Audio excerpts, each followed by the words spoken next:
Hello, everyone, and welcome to African Leadership Podcast. I'm your host, Obafemi Awolowo. Are you interested in learning about people-oriented leadership quality you can apply in your business and personal life? Then make sure you subscribe to this podcast and share with your friends who might need it. Now let's get started with today's episode.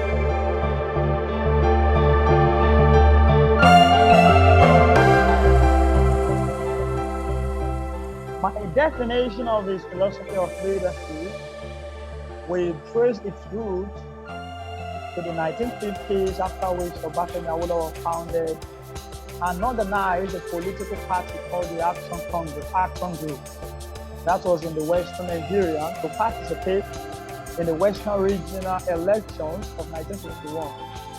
The Action Group platform called for immediate termination of British rule in Nigeria and for development of various public welfare programs, including the universal primary education, increase of health services in the rural area, diversification of the Western regional economy, and democratization of local government.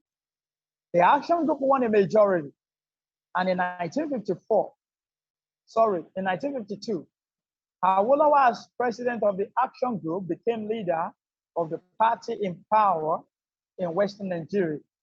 In 1954, he became the first premier of the Western region, on which occasion he was awarded an honorary chieftaincy. During his tenure as leader and premier, he held the regional ministerial portfolios of the local government, finance and economic planning. He was also chairman of the Regional Economic Planning Commission. In 1959, confident of an Action Group victory in the federal elections, Awolowo resigned the premiership to stand for election of the Federal House of Representatives.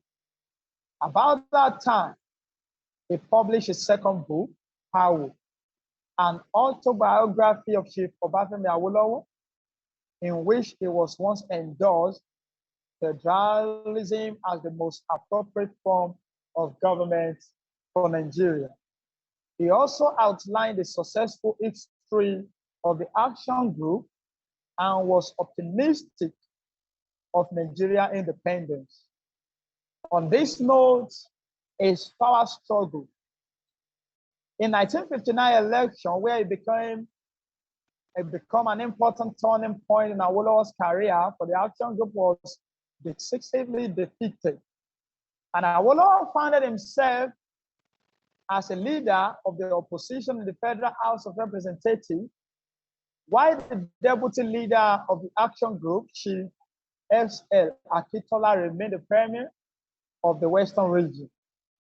This situation led to a power struggle within the party, which ultimately erupted in 1962 in disturbance in the Western Region House of Assembly.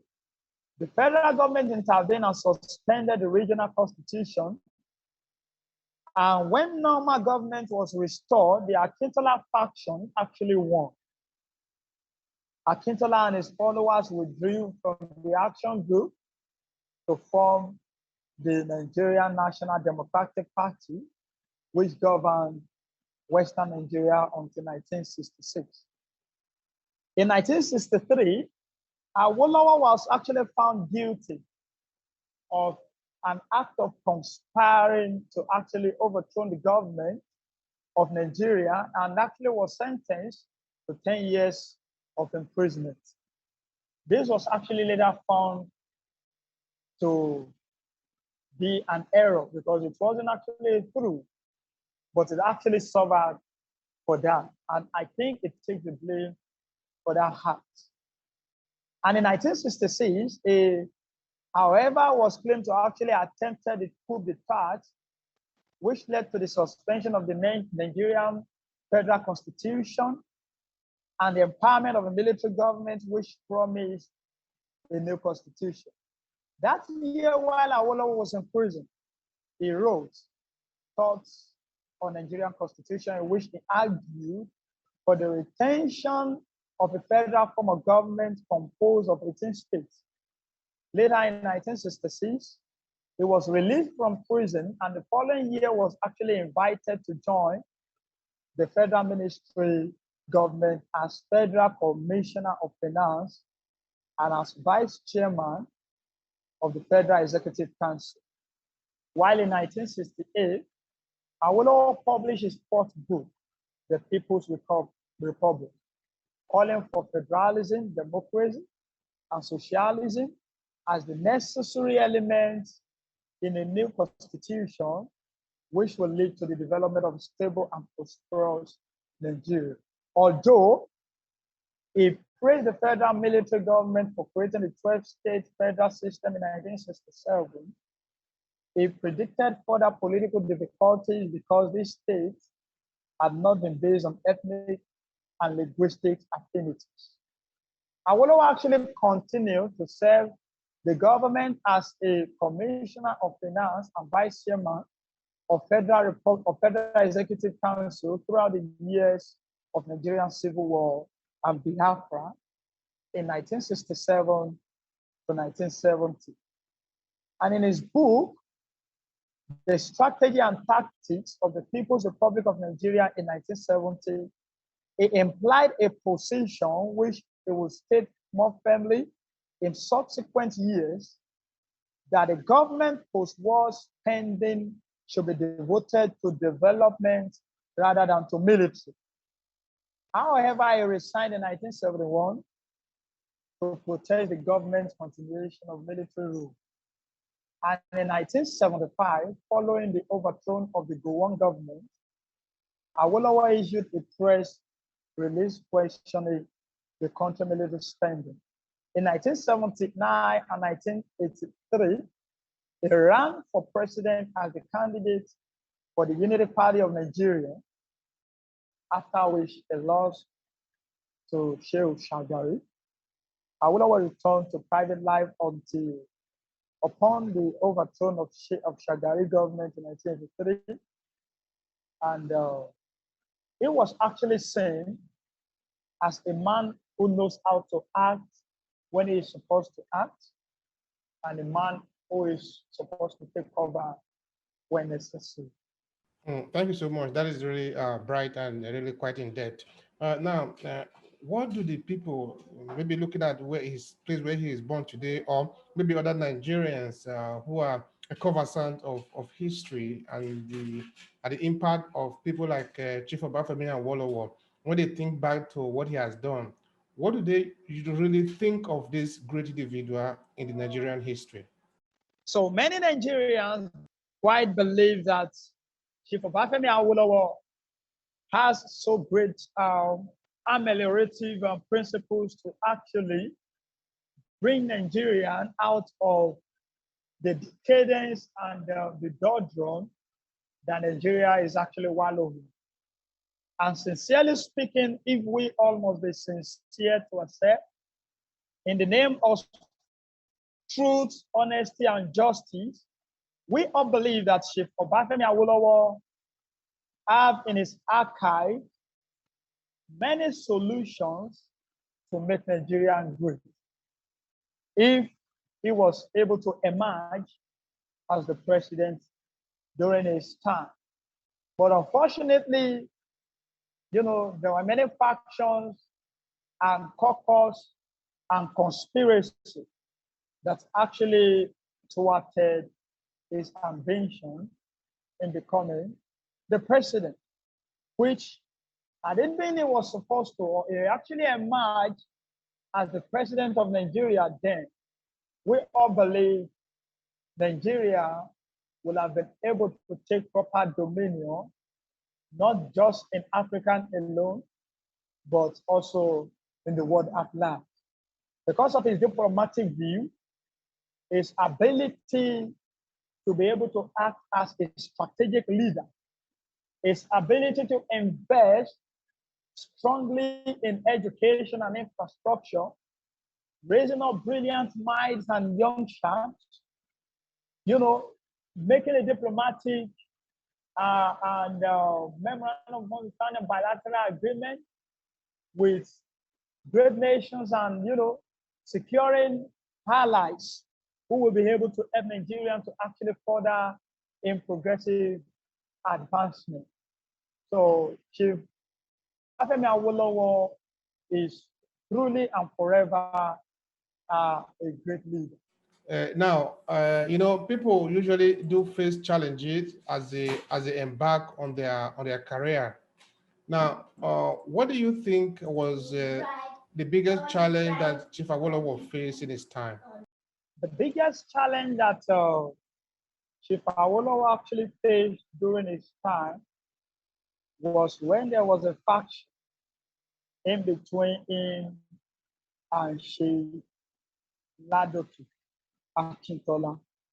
Because during the time when Chief Obafemi Awolowo, lost the election, he was supposed to return back to take his position as the premier leader. But unfortunately, his deputy then, Chief Ladoke Akintola, was not able to give the seat back to him. And that was then where the struggle actually began from. Because after the 1959 election, where after turning point of Awolowo's career, for the action group was decisively defeated, as I mentioned earlier, Chief S.A. Akintola remained the premier of the Western region. And he actually stood in ground, just to stand in ground for Chief Obafemi Awolowo, because then the agreement was that Awolowo believed he is going to emerge as president, and that Akintola should actually take the position. But when he lost, Akintola was not able to actually give him the chance to come back to the seat to actually coordinate. And not only that, there was too many conflicts then ideologically in between Awolowo and Akintola, which actually was not even able to get resolved even throughout his days on earth. And not only that, before he was actually apprehended for his act of planning a coup d'etat, because it was actually a behind closed door discussion then when one of the team of Chief Obafemi Awolowo was later found that he betrayed him, though it was later denied by the chief then that he never betrayed Obafemi Awolowo. I'm trying to recall the name of that chief, but Awolowo believed that he was actually betrayed. And that was the reason why he was actually sentenced to prison when he was supposed to be acting diplomatically in the building of the nation Nigeria. And that then in the prison actually caused too many hindrances on his path in achieving most of his dream for Nigeria.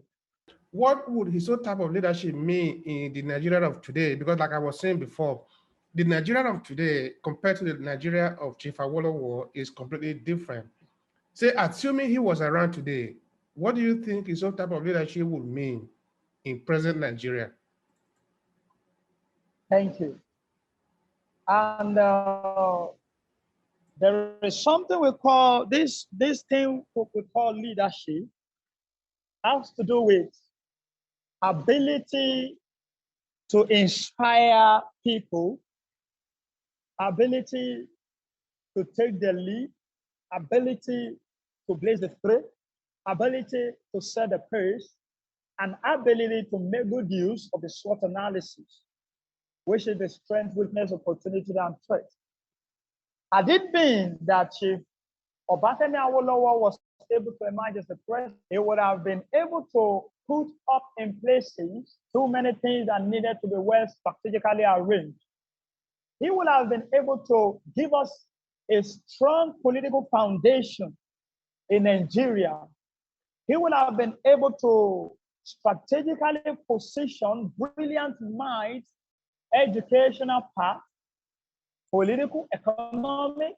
Like I mentioned earlier, I made us to realize that Chief Obafemi Awolowo founded the first TV broadcasting station in Africa. And during his own time, he was able to successfully give free education, free ed care in his own time. It is rather unfortunate that he was not able to emerge as the president because of the act of conspiracy. They think that Chief Obafemi Awolowo actually emerged, it will have remained a blessing to the nation Nigerian because it will have actually helped the rule of law, and justice will always be on the motion. If you were to draw out three major lessons from the life of Chief Obafemi Awolowo, what would those lessons be? This is the concluding part of it. Okay. The three lessons that I will love to draw out of the life of this great man is that number one, in the area of giving birth to the dream or making a progressive advancement in making Nigeria to be great again, is that we must go back to the foundation that Chief Jeremiah Oyeniyi Obafemi Awolowo was able to, deliver to us by investing strongly in quality education. Because had it been that in his own time, there was, better ways to actually achieve quality education, Awolowo would not have traveled to the United Kingdom to bag this degree in law. So quality education will help to sharpen the intellectual mind of people so that they will be able to see through the future that is deposited in them. Just as Obafemi Awolowo was able to see that the future is not outside, but is inside of him. But education qualitatively was able to help him to give birth to the future. Most young people are even saying that school is a scam. Most young people are, not being passionate about securing their destiny in quality education. They are running at a scatter in the place of committing too many illicit atrocities, shortcut to destiny, shortcut to making money, and the like, which, the greatest of every nation lies in its ability to truly invest in quality education. Permit me to say this quotation by the then Mugabe of blessed memory. He said, "How can we convince the upcoming generation that education is the key to success when we are surrounded with rich criminals and poor graduates?" But I was fortunate to send a reply to that quotation then, that education is not the key to success, but the key to success is right application to quality education. So if Nigeria can be able, the Nigerian government can be able to invest strongly in this, I believe Nigeria will be great again. Secondly, if our leaders that we have now are able to actually know what it means to be a leader, I think it will better help the nation at large. Because most of them actually emerged to the political position or corridor or aim of affairs of power through corrupt means, simply because they are able to have the resources mischievously, and because of the fact that they see it as a threat when a brilliant or an intellectual mind emerge as a leader who is going to paralyze or cause a kind of handicap towards their empire. Though they have, little do they know that strategic leadership will actually help to sustain the foundation and the resources of our nation. And thirdly, the ability to uphold the rule of law can never be underestimated, because takes for instance in the United States of America, whatsoever political party that emerge in the political corridor, one thing that they have in mind is making America great, is the vision of America, not the vision of any so-called political party. Because here in Nigeria, we rate the political ideology far above the political creed of our nation and the constitution of our nation. So if we are able to make justice to run like a mighty stream, then I see this will cause healing to the mindset of the people that have been paralyzed in their cause of fighting for freedom and justice in Nigeria. Families who have been battered, who have been traumatically lynched, mentally injured by the injustice and the unjust system of the federal government of Nigeria. Men who have been able to stand as freedom fighters, and on this cause of their struggle, they have been murdered, assassinated, and killed. And most of the family of these great people, have actually withdrawn in contributing to the development of the nation Nigeria. And one thing I want us to realize is that justice is quite different from revenge. Justice will help to heal the wound, while revenge will help to create more wounds. I am using this opportunity to speak to the mind of the people who have actually fallen to be a victim of circumstance in their course of struggle in fighting for the building of the 21st century democratic system of government in Nigeria, who have been able to lose one or two of their family members or loved ones in this struggle. I want to appeal to your spiritual conscience, this spiritual appeal, a moral conscience appeal to your moral conscience, that you should please forget about the past and let's look inwardly in one or two areas that we can just let go and, healing ourselves of the trauma that the corrupt system of Nigeria has actually delivered to us. And let's come up and share our pain for the upcoming generation, just like the anthem of our nation that says the labor of our past heroes should not be in vain. I want us to call for a collaborative consensus to actually bring in together even the vision of our past leaders who have not been able to rightly deliver it for a progressive manifestation, that we will be able to come out clean the nation Nigeria in a system where we can't see any ray of hope anymore. In a system when we try to advocate for our rights, we are apprehended and seen as an anti-government.